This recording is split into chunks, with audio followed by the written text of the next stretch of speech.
My name is Ross Barker, and I'll be analyzing tool number 20, gap analysis of learning and development activities.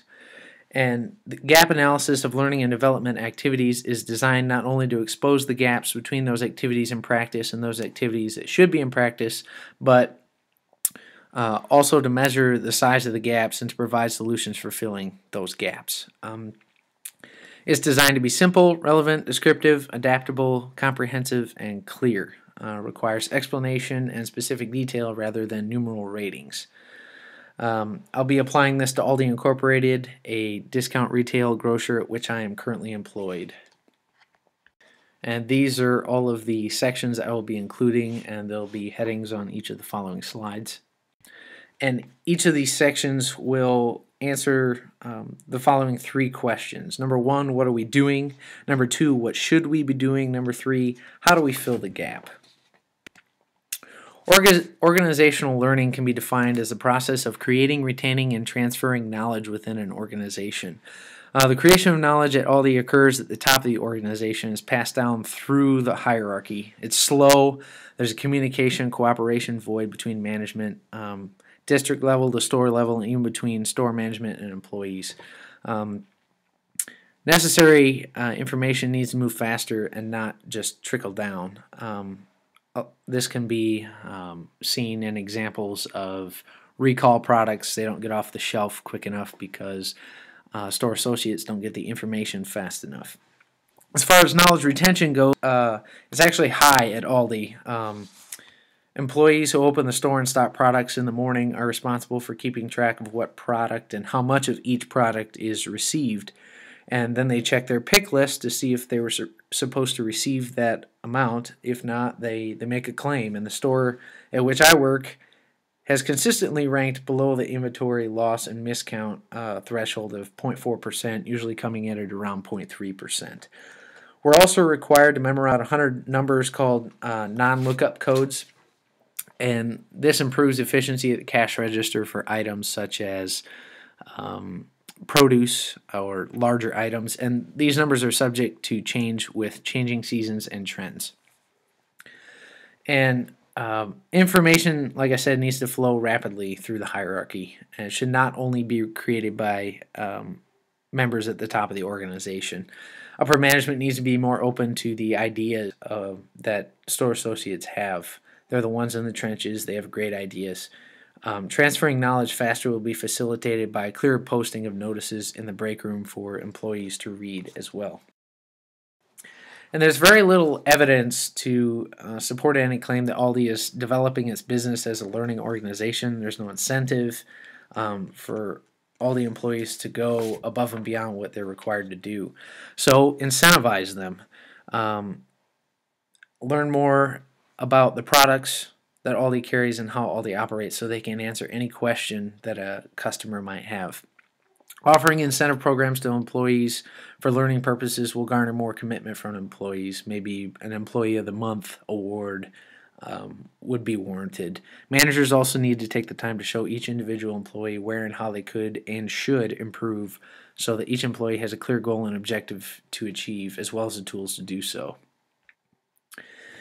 Aldi only holds one meeting per employee per year for an annual performance evaluation. This is the only time that feedback from management is received in terms of identifying major areas that need improvement, future goals, and plans for action. If a major deficit in learning or knowledge is noticed between evaluations, coworkers and shift managers pick up the slack until it's addressed annually.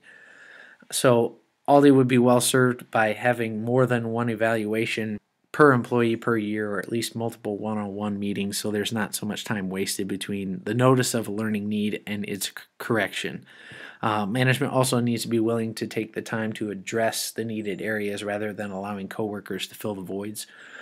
Implement a firmer structure amongst the workforce. If consequences are made clear and enforced, then there will be a bigger sense of urgency and employees will be more engaged in their learning needs and less time will be wasted.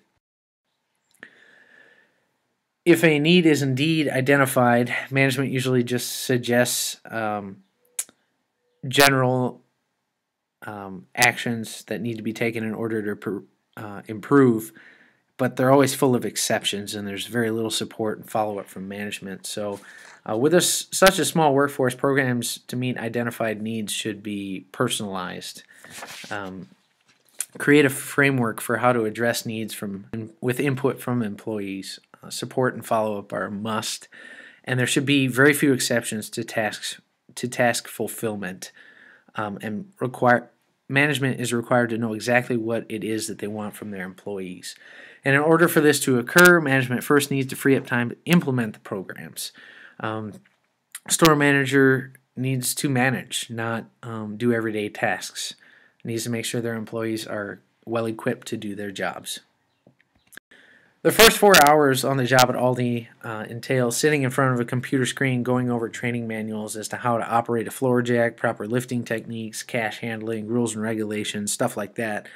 But after that initial day, a store associate never works on the computer again. There's no training updates via e-learning.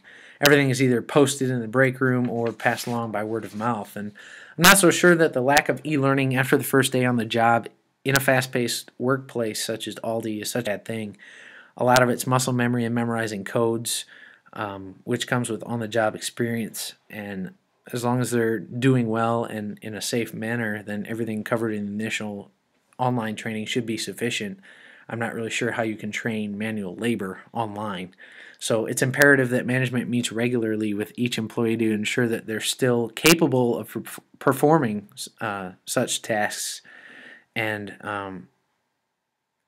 few employees are often scheduled for shifts in which they are primarily cashiers or just pulling boxes and not operating floor jacks. So maybe focus on that. If a performance issue persists long enough with an individual employee, then the store manager will eventually spend a few hours spanned over several shifts addressing the problem, whether it's by performing a task alongside the employee, observing or critiquing, or simply verbally addressing that employee. But the management needs to approach employees individually and personally more consistently. This requires hands-on application at Aldi. Like I said, management needs to manage. If this means required hiring an extra store associate over a shift or two, instead of running with the bare minimum employee number, then that's what needs to happen. Managers just need to make better use of their time. There are currently no formal mentoring programs in place at Aldi. Every once in a while, a shift manager will take an employee that has proven to be valuable aside and show them how to operate some portions of the inventory system. There's often little follow-up and much time expires between teaching sessions. So assign employees to shift managers and go over what a manager does outside of what a store associate does. This way, when a shift manager position becomes available, Aldi will not have to promote someone whom they have to spend a lot of time training. So adding staff members to certain shifts will allow shift managers to be mentors, and management must take the time to mentor store associates, but also be patient and span instruction over an extended period of time with plenty of repetition. And with a severe lack of learning and development programs, it's no surprise that there are no formal evaluation meetings of the outcomes. So after developing and implementing the well-planned learning and development programs, let them cycle through once or twice to get used to them and tweak it to each store. And this will make the outcomes and evaluations more accurate. And until the programs have been planned and at least 1 or 2 cycles has elapsed, just follow the steps on the previous slides. The best way for an HR professional to implement and evaluate the results of this gap analysis is allow enough time for results to develop. And if implemented properly, this tool should be very easy to measure, especially when it's designed to do what it's meant to do.